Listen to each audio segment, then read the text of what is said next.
the amount of dust that is blowing around my room right now, because I wish I would have recorded me fighting with this microphone as I tried to hook it back up, because I was working off of this little bitty microphone that I've been plugging in and just like talking on the go. But I was like, you know what? I really want my mic back that I can just move in and out, depending on what I got going on at my desk. And oh my God, I literally had to look up a YouTube video to see how the mic stands, because I couldn't get it to lock in place. Anyway, it was a whole thing.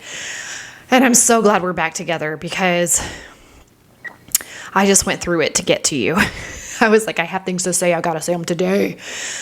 I have some things on my board. When I look over there, for those of you who are watching on YouTube, when I look over there, there's just notes that are there from things that I'm thinking about and that have been on my mind, and a lot of evolution that's happened for me. But then I also have like new thoughts, fresh. This is why it's so important to just record in the moment and don't worry about all the aesthetic and all the stuff, because for me, the moment passes. And so I'm going to tell you the things that are on my board, but they don't feel the same as they did when I was having the whole epiphany of all the things. So what I want to talk to you about today is the title that I put up here is that Pandemic You Has to Evolve. And here's a bullet point that I put up here. It says, it's time to say goodbye to pandemic you. So if you have listened to some of my previous messages, or podcasts, whatever messages, we're just chatting here. I was talking a lot about stepping into a new position at work and really struggling to get my hands around it. It was like, just, you'll have to go listen to those episodes because it's so much backdrop to the story. And then I realized that 35-year-old me, I'm 40 now, 35-year-old me was protecting this version of me. I'm always looking for, kind of keeping my eye open for 8-year-old April, because she, I've spent a lot of time with her. She doesn't really pop up as much, but anytime I'm behaving in a way, or I'm just not getting results, or I'm stuck in a tailspin, I'm like, where is 8-year-old April somewhere on the scene here? And sometimes she is, but I couldn't find her in this recent situation. And so what I realized was, whoa, it's not 8-year-old April, it's 35-year-old April, who is totally different, looks different, sounds different. Her hangups are different because she's wiser and older and she's grown. I just smacked my desk, by the way. All the noises that you probably don't hear if you're listening on a podcast, but you're watching YouTube. YouTube like is where it's at, because you get to see all the chaos, but it's just wild. All the squeaky chair.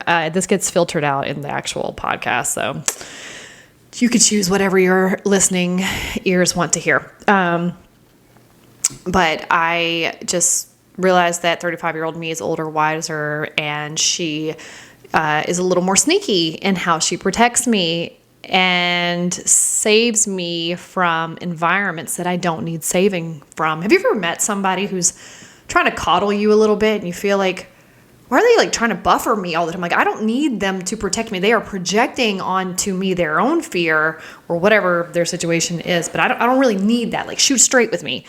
That's how 40-year-old me is, but 35-year-old me was trying to protect your girl. So what I talked about was, I was in the car. I can't remember I cannot remember if I told you guys this already, because I was audio messaging a lot with one of my friends during this epiphany. And so I'm like, dang, did I say this to the crew at Blushing Phoenix, or did I say this to Ashley? So, I just realized, like, I was in the car, I had this voice come up within me that was like, you have to become the new version of you. Like, you have to become that new part of you has to come out. And then, let me see what my notes say up there, because it's been a minute. I sat with that for a few days, and my friend was going through a situation with her 2-year-old, who just turned 2, by the way, at daycare. And just a little bit of that paraphrase is that my friend was struggling with some feedback from the daycare teacher that was talking about just having like a battle of the minds with her daughter, and that her daughter essentially didn't really want to share. And there were just things that her daughter was doing that was, I guess, creating a little bit of friction with that teacher. And my friend's struggle was, or her challenge was, if she's being like, being a brat, then like, let's have a conversation about her being a brat and we'll work through that. But I also know her, and she is the way she is. And there's times where she wants to be alone. There's times where she doesn't want to share. There's times where she's not going to make it easy on the authority. And it's not that she's doing anything wrong. It's just who she is. And so I was listening to her talk through this as a mom and saying like, I just don't want to be that mom, but also I don't really like give a shit. And I messaged her back and I said, there is something in what you're saying that is healing a little girl version of me, because just like we would protect our children from strangers touching them or violating them physically, you are protecting your daughter from mentally and psychologically being shifted. You are protecting the core of who she is. And that didn't happen for me. And that didn't happen for a lot of people that, they were taught to make it easier on the authority. Everybody wanted us to behave a certain way that makes it easier and more comfortable for everybody else around us. And a lot of us picked up those habits and are walking around life still trying to figure out like, what's me now and who do I want to be versus what are those things that were, put inside of me. And so I just thought it was so beautiful that my friend was advocating for her child to be who she is, but then also having, on the other side of the coin, thinking about like, if there are behaviors we need to work on, then we will work on those behaviors. It was just like such a beautiful, the dynamic of those two worlds and her heart as a mother and wanting to protect her daughter. It just, all of this was kind of happening in this moment of this epiphany for me, right? So then that happened. So then the whole Charlie Kirk thing happened. And, I got COVID, by the way, like a week before, and I was recovering from COVID and just kind of sitting by myself and, working through sickness and being so grateful for my body to be able to heal me. I think I did talk about this in my last video. I haven't gone back and checked, so I might be repeating some things. That's okay.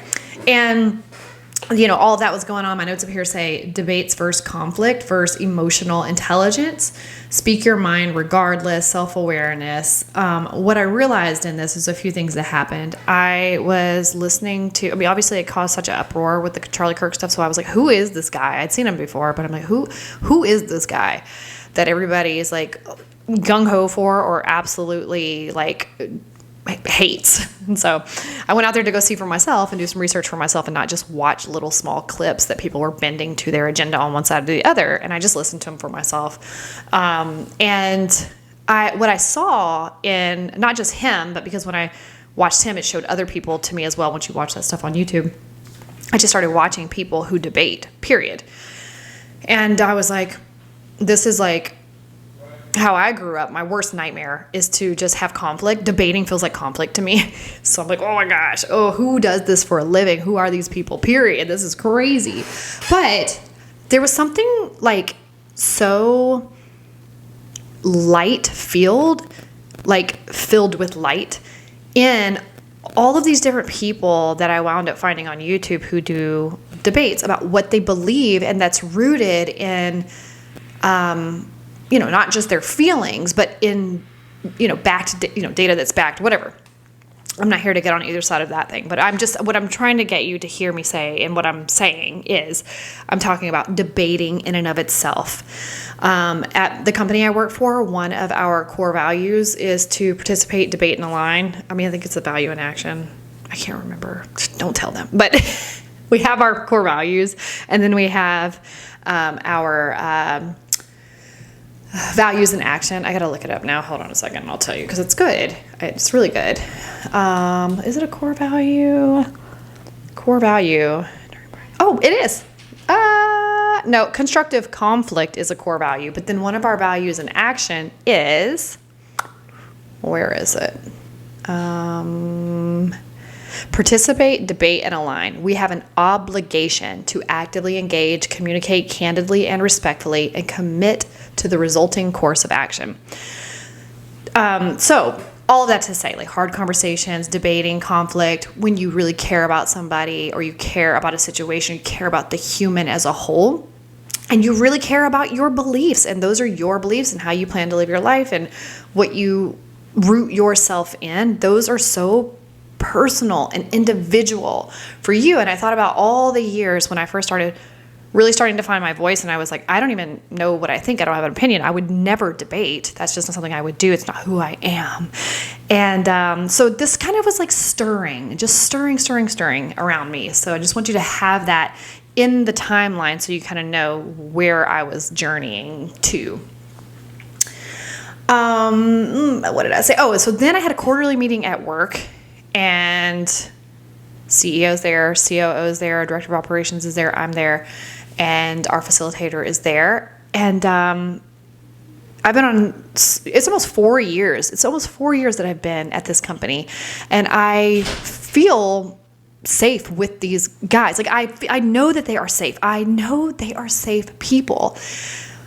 But I noticed that in the introduction of our quarterly meeting, we go around and say like a lot of stuff at the beginning. We're prompted to say some things about the last quarter. It's just like the floor is open and you just get to talk. And I am talking. And I feel my body just start to tense up, start to get hot and sweaty. You know, I'm blushing. I know I am. I can feel it. And I'm looking around at the room and I'm feeling this in my body and I'm talking at the same time. And it just like taxes my adrenals, my cortisol's through the roof. Like I just know that my body is like, you're not safe here. And I can look around and go, you are, and breathe and put my feet on the floor and make sure I can feel my body. You know, I try to do all the little things that help you get grounded in the moment. But my body was still reacting that way and still does. And so I'm in that meeting and I'm almost watching it like an out-of-body experience. And I watch our CEO, who I have had my own personal challenge with sometimes when what feels like he starts to challenge me when I feel really confident in what I'm saying. And then all of a sudden he challenges me. And because he's the CEO, the way that impacts me in my nervous system is like, oh, I'm not being trusted. I'm being questioned. Now I have to like talk and over explain and earn my way through. I don't know. I don't fully know, and don't know that I care to fully know anymore, because I know he's safe when I look at him. Like, that is a safe human being, and I know it through and through. But whatever happens to me in my nervous system, whenever he challenges, it derails me and just like spins me out. And I just became so aware of it that day, watching it in like from an out-of-body experience, where I realized he's not challenging. He's actually debating a little bit. And it just made me see it in a whole different light, that when debating can be done in a way that is trying to get to a common good, or sometimes debating is done in a way where somebody's just really clinging to their own belief. And it's not, maybe they're trying to change your mind. Maybe they're not. Maybe they just, I don't know. I don't live in a state of having debates with people. That's not how I operate. I just am trying to seek first to understand. And I know this is a safe person. And so this is what I got out of this day, is that he is not challenging. He's not questioning. He's not saying he doesn't trust me. He is debating. He's seeing, do I know? Do I have a belief? Am I able to hold my ground on why I'm doing what I'm doing for the quarter? Because that's going to impact his business at the end of the day. And so it was just an interesting thing. Then I go into the bathroom, and we had a little break, and I went to the bathroom, and I'm standing there washing my hands, and I'm looking at myself in the mirror. I'm looking at my face in the mirror. And I remember years ago, I used to work as a corporate HR manager, and I would have to do payroll and a lot of administrative things. And I was terrible at it. I was so scared.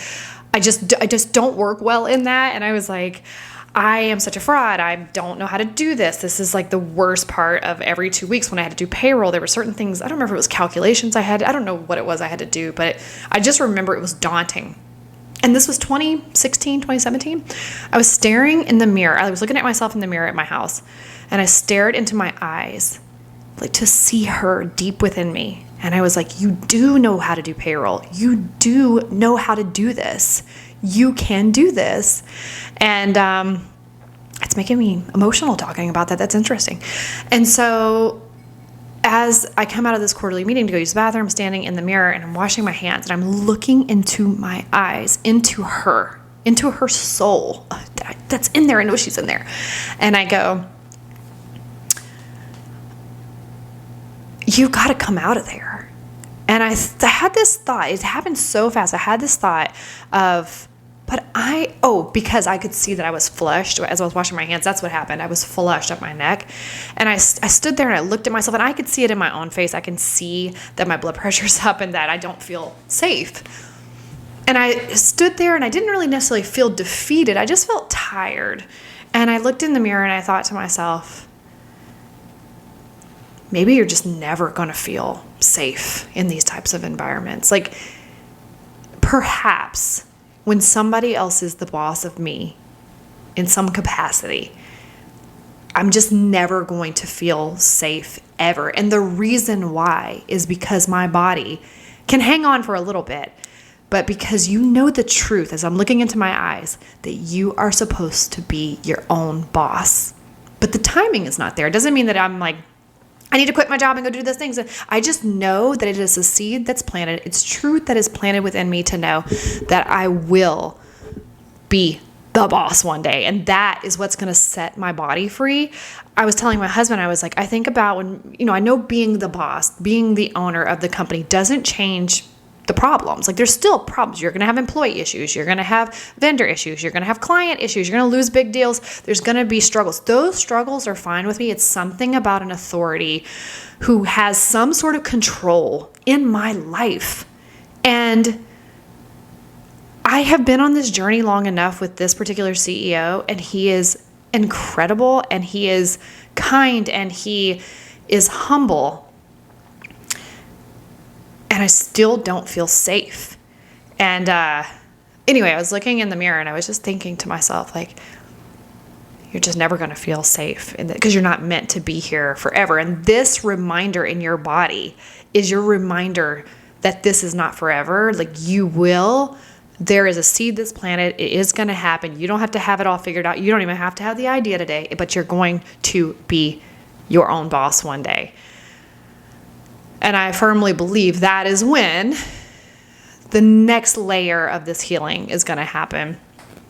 But I am totally okay with, like, the universe proving me wrong in my assumption, and I'm here for it regardless. But either way, you've heard me say before, I'm just going to show up no matter what. So this is all like a realization I'm having as I'm washing my hands. And I was standing in the bathroom after thinking about all of this stuff and all of these moments that I was having with myself to just like this huge epiphany. And I thought, as I looked at myself in the mirror, I just thought, I'm just not a controversial person. I'm not a person who wants to debate. I hate when he starts challenging in those types of ways. And I get that he's going to, and he has every right to, but I don't like it. And it's not how I would do it. It's not how I would do it. And I don't want to be in situations where I have to constantly feel like I'm defending my choices that I'm making. Whether you're safe or not, it's, it's because it's just how you are. I'm not that way.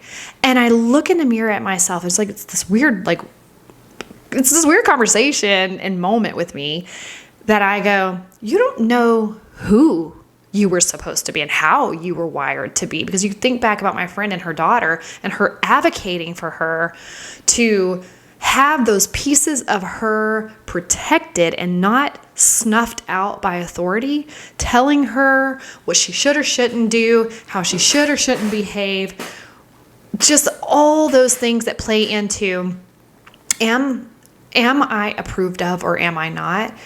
and the things that I've had to overcome in my adult life. I'm 40 years old, and somewhere on a subconscious level, I'm still thinking that I don't want to ruffle feathers. And I mean, I will, but just to naturally have that in me to just like, like be a kind person, but also be so fucking quick on my feet to hold and stand my ground.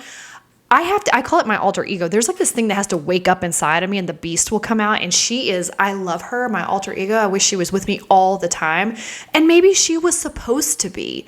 Maybe she was feisty and fiery and loving and kind and filled with truth and light. And she was not afraid to just lean straight into those conversations, or those debates. And it just made me think about like these ideas of who we think we are and how we think we're supposed to behave. But if you didn't have a mom like my friend advocating for you as a little person, how do you know that you weren't that way? Like, I know that our parents will say things like, oh, you've been like that since you were little, or you were always that way. And those are some quirks. But how many of us were able to bypass that? Like, I don't give a crap because I'm just wired to be this way. And how many of us were that way, but we wanted the approval of the authority. And so we got programmed and conditioned to behave appropriately. And that is why our bodies scream out to us to set yourself free and on a journey to know, what does that mean? I don't know. Just a thought here, how do you know? How do you know? I don't remember being like a little meek and mild person when I was younger. I don't remember that. I don't remember being so hyper vigilant to faces and body language and tone of voice. I don't remember that. I remember it when I got older. And then it made me realize, like, in that moment, like, on the flip side of who could I have been? Who was I supposed to naturally be? It just gave me so much joy and excitement to know I can be anybody I want to be. And yes, when we were younger and it was natural in us, we didn't have to think much about it. It just came out and it got programmed out. You can also be whoever you want to be and have whatever you want to have and show up however you want to show up. But here's the thing. You just have to map out, who is that? What does she sound like? Who is she around? What does she say? What does she care about? What are her values? And guess what? When you start to behave like that person, it is going to feel so unnatural, so unreal, so imposter syndrome-ish, like, who do I think I am? And it's going to be hard because it's not your quote unquote natural way of being, because it's not your norm. But it doesn't mean you can't become it. If you were programmed to become somebody else, this shell of whoever you are operating as of today, and you don't feel satisfied at the end of the day, you've done the work, you're constantly looking for new ways to improve and growth and emotional intelligence and all the things, but you still just feel like you are a shell of a person that's trapped and you can't quite figure out who is down in there that wants to come out. Some of you know exactly who needs to come out. And some of you are just looking at, like, who do I want to be? How do I want to show up? How do I want to defend myself and my beliefs? And what do I want to say? And what am I so afraid of? And how does that person show up? And here's the thing, whenever we put those new things in motion, they are going to be uncomfortable. They're going to feel unnatural because they are at first. So anyway, it got me thinking about, like, 6 months from now, who do I want to be? What habits does she have? Who is close to her? And I started thinking about this new next version of get past pandemic April. Is it post-pandemic? Yeah, pre-pandemic, post-pandemic April. Who is she? She's risen up out of those ashes. It's a blushing phoenix. Who is she now? Who is she going to be over the next 6 months? And I really firmly believe that who you are today, how you look today, how you feel today is a byproduct of what you've done over the last 6 months. So in 6 months from now, who do I want to be? What do I want to look like? How do I want to feel? So what do I need to start putting in place today to become that? And then I go upstairs one night, I'm throwing laundry in the laundry, and I hear that inner voice again say to me, it's time to let her go. And it just hit me that 5 years ago when the pandemic started, I was turning 35. I never made the correlation when I said 35-year-old me was trying to protect me. I never realized, I just said that, like it just came out of nowhere, like 35-year-old me is trying to protect me. But then it hit me that evening. I was 35 when the pandemic started. In March, I turned 35. And so truly, pandemic you has to evolve. Pandemic me has to evolve. We don't live there anymore. And so if there's old remnants of that version of you that you feel like you're in this tug of war between what is to come and what is and what has been, we got to cut off that. We got to evolve, not necessarily cut off because it comes with us and it evolves into something else and it rises up into something else. We have to evolve beyond pandemic you. Pandemic you can't come with you. Her thinking, her beliefs that are limited, her habits. Thank her, celebrate her, and let her go.